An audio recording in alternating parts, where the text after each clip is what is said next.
Hey guys, welcome to TCR. Sid here. Thanks for clicking on the video. If you haven't done so already, make sure you hit that subscribe button. Today I'm going to teach you how to make some delicious little white fluffy clouds that really aren't all that bad for you, and they go over really well at parties. They're pretty easy to make and they only need a couple of ingredients. Let's do it. What I'm going to be making today are some little meringues. Now you can make these as simply or as complicated as you want to. We're going to need 6 egg whites, 1.5 cups of regular sugar, just granulated sugar, 1 teaspoon of vanilla extract. If you have some homemade stuff or know somebody that makes some, use that. It's better than the store stuff. And 1/4 teaspoon of cream of tartar. Now, if you don't have cream of tartar, you don't have to use cream of tartar. All it does is help keep your peaks a little bit stiffer since you're making a meringue, but it's not totally necessary. And if you've got a KitchenAid mixer, it's gonna help too. First thing I'm gonna do is preheat my oven, and you only want it at 200. While my oven's preheating, I'm gonna go ahead and separate these egg yolks from the whites. You only want the whites. Make sure you don't get any of the yolk into your egg whites. You really don't want to do that. There's lots of tricks and hacks for separating it. There's little devices, there's all kinds of things. I'm old school. I like to do it this way. I like a challenge. There we go. Perfect. 6 egg whites.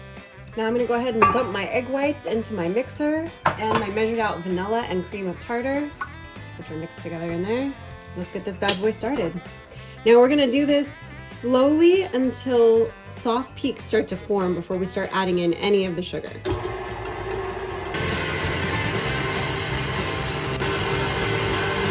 It's starting to look good. It's getting there. Almost ready to start adding the sugar. I'm going to kick it up a notch now. I'm going to start adding in my sugar just a little bit at a time.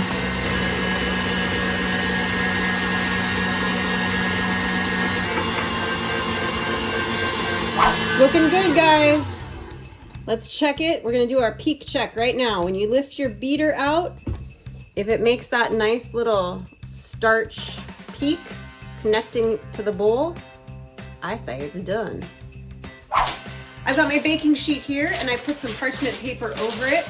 I'm gonna use this to put the meringue on so that it doesn't stick and it's easier to get off later before I move it to my drying racks. I can't find my really good spatula, so I'm using my jacked up spatula, so there you go. Now there's a couple different ways you can do this. If you really want to get fancy, you can use a piping bag. I'm not fancy. I like to do the little dollop and just kind of swirl it up. So I'll show you guys.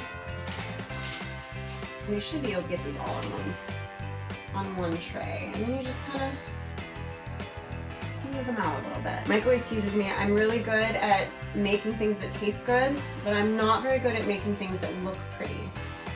That's usually his biggest complaint is it looks like somebody already ate it, or but that's just how I roll. And they don't need a whole lot of space between them. It's not like cookies where they really expand. Another fun thing that I've done with these before is those Bob's soft peppermints, kind of chopped them up and sprinkled them on here when they're still damp before you throw them in the oven. You can do that with anything that's dry. Like if you want to take little chocolate chip pieces, anything like that to kind of spice it up a little bit, you totally can, but they are really great just on their own. And they are going to bake for about 45 minutes at 200. It's almost like you're kind of dehydrating them, I guess you could say, versus like actually baking them. I think it's always so much harder when you're trying to do it on camera. It really is. I just got my notification there that I'm going live in 30 minutes, which is accurate. I'm filming this on a Friday. And we do our lives at 4:30. So I'm gonna have these baking in the oven. Perfect. Okay, I've got some of, I broke the bag when I did that, and I'm getting it all over the floor. Got some of those Bob's soft pretzels. Bob's soft peppermints that I'm gonna just pound a little bit more. I somehow managed to break the bag when I did this the first time, so since there's holes in the bags, I'm gonna take advantage of that and use this to dust the top. And they're gonna look nice and festive. So even if they aren't the neatest peaks when you're transferring it, because I'm just not good at making things look pretty, guys.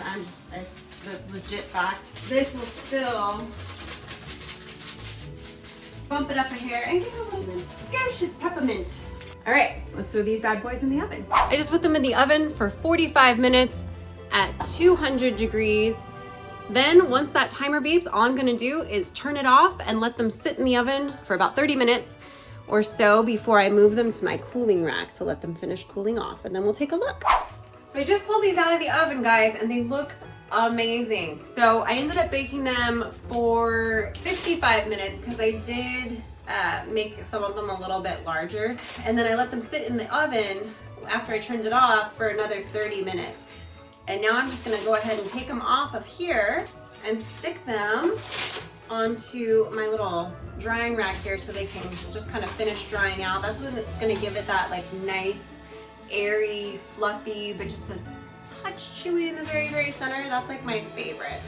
I know some people like to cook them until they're almost like a toasted marshmallow look to them on the top. I don't like that because usually it means they're too cooked in the middle for me, and I like them to be a little bit more, little bit gooey on the inside.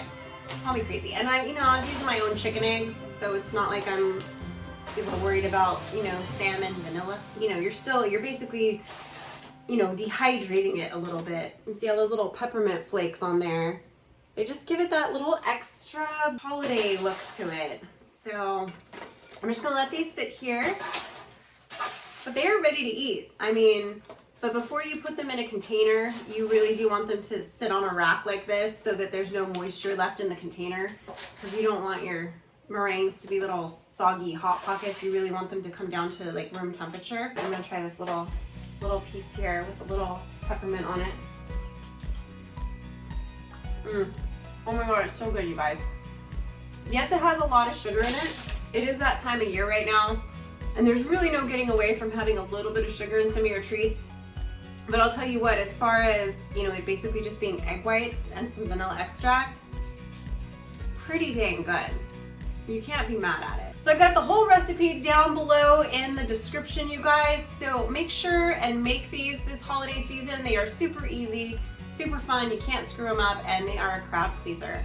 Thanks for watching, guys. Don't forget to like the video, subscribe to the channel, and click the bell so you get the notifications. Little Christmas clouds! Go make yourself some Christmas clouds.